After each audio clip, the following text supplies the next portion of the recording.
Hey up! Get a move on! 2 years ago, I did some videos on BetMover and total performance data. At the time, I wasn't very impressed with it and decided it wasn't for me. But 2 years on, I've gone back to it to see if there's any improvements. So in this video, that's exactly what I do.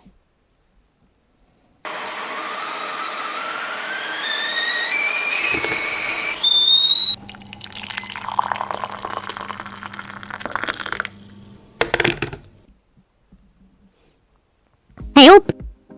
Get a move on!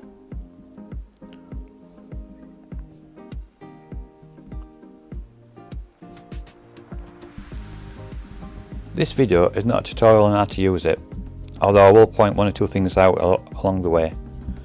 This is just my view to see if there's been any improvements over the last 2 years. Now I do make a few bets along the way, so if you look on the right hand side you will see me placing some lay bets, some back bets. This video is not about that, there are just some experiments I was doing along the way. This is more to do with has this improved over the last 2 years.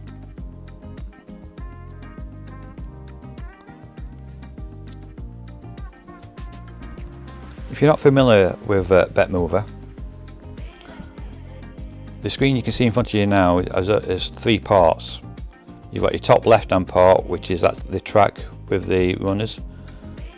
The top right hand side is the actual speed of the horses, and the blue and red lines are the par ratings.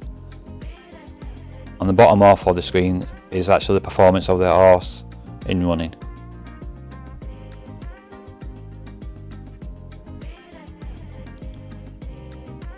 If you look to the right hand side, you'll see a table of LB, MPH, VP, VF, VE, CE. With it being a flat race, what we're looking for is from the CE to be low numbers. The higher the number is, the more work the horse is going through.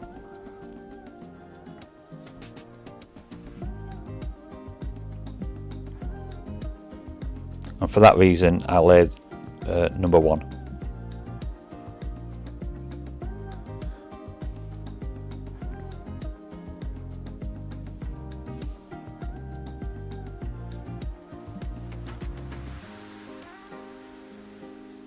As we come to the end of this race now, number 1 is still leading, or second, but the cadence is still quite high.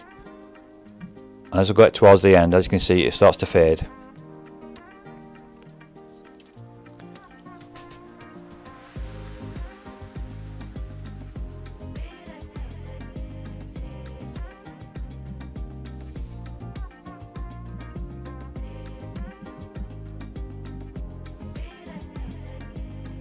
In this next race, we've actually gone off at a slow pace.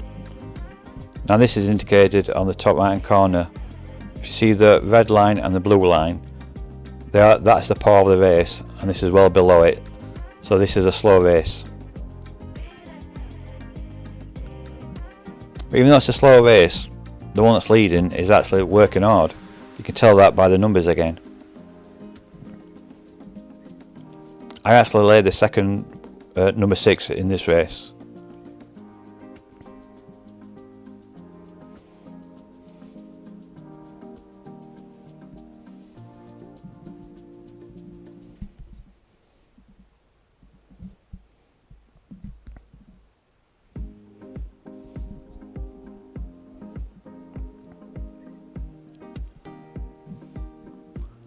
This is another race that started off quite slow. Now we're looking at the favourite, number 5.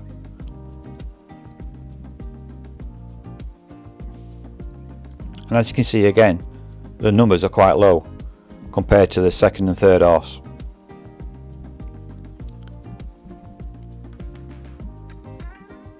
And with it being a slow race,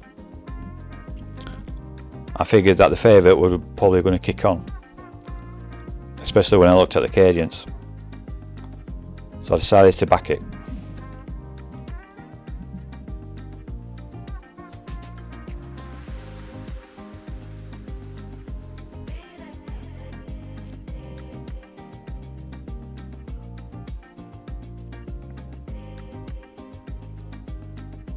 Now this video is not all about how well I do, winning or losing. It's more to do with if there's been any improvements with the software since I last looked at it 2 years ago.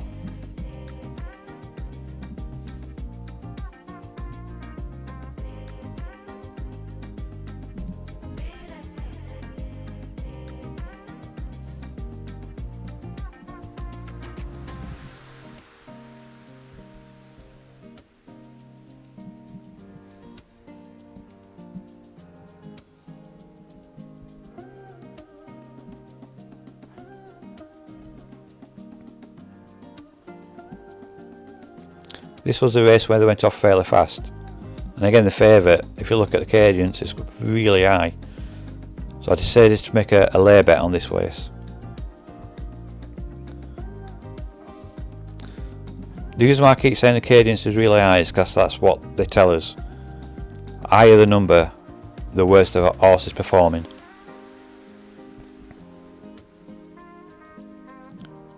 But that doesn't mean to say they're always going to lose. So this is where the software may let itself down a little bit. You follow what they say, but nothing really happens. So that's something to be wary of. Green team is in, and they're off. The Ladies' Day on 31st of August, handicap 1 mile and 4.5 furlongs, our longest race of the day here at Chester. Getting away quite well is Green Team. Dreams a Dozen is up there, and up against the rail is Sword Stick. There's 3 then in line through the first furlong. Cambria Legends in behind them, who's up in trip to 1.5 miles today. Then the grey, the informed Sea Grey, he's won his last 2 races here, travelling well in behind. Then comes Cambria Legend, who's now pulled out wide. Sea Grey very short of room up against the rail. Dunstan tries to improve and Green Team tries to run on, but it's Cambria Legend who's made a move to the front here. Cambria Legend for Dreams a Dozen, then Green Team, followed by Dunstan. Sea Grey, who got caught in the pocket, is way back now, and it's Cambria Legend. Jockey Daniel Musket looks over his shoulder, just running this winner out to the line. Cambria Legend takes the last in good style. This is what the race I just wanted to show you. If you look at number 13, it's got 0 there, which tells you that actually won.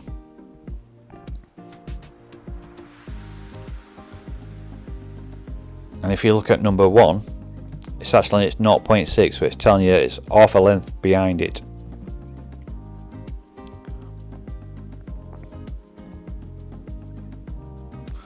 But actually number 1 won. This is another race where exactly the same thing.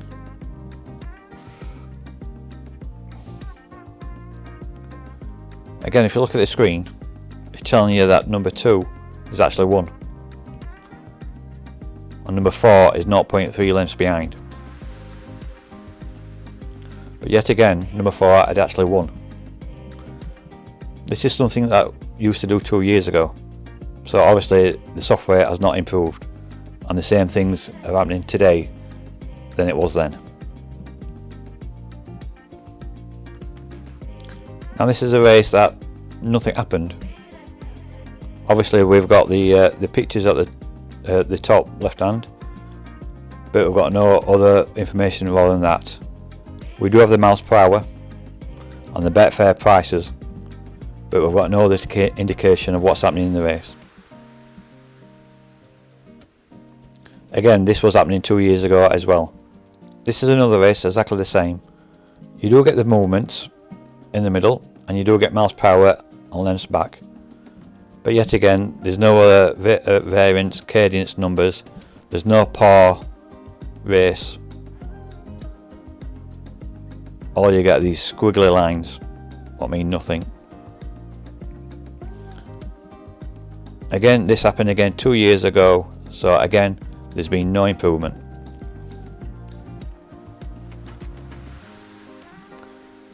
So in conclusion then, from 2 years ago, there's been absolutely no difference in my opinion with this. This could be a good tool. It's just lacking the confidence in what I'm seeing is accurate. When you see the place positions being different, the lengths back. I sent them an email to see if there's been any updates or if there's any planned to be any updates, and the response I got was actually quite shocking. They told me over the last 2 years they have not made no improvement, and there's no plans to make any improvements to the software. They're concentrating on the other aspects of the company to do with ITV, Sky and that kind of thing. And actually the Bet Mover is something they're not concentrating on at the moment. So I can't see this improving anytime soon. So what you're getting now is as good as that's what it's going to get. That doesn't mean to say in the future they will not be improving on it. Just it's not on their radar to be doing it anytime soon. And for that reason, for me, this is still a product that I won't be using. It's got very good potential. It just needs a little bit more investment.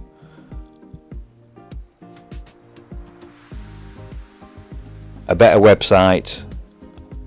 And if they improve their videos on how to use the product, would be an improvement. So it wouldn't take a lot for it to be a really good product. But like I said, at this moment in time, again, this is still not for me. Hopefully they will get that together and make some improvements. And you never know, and again, another 2 years I may come back to it and things may be better.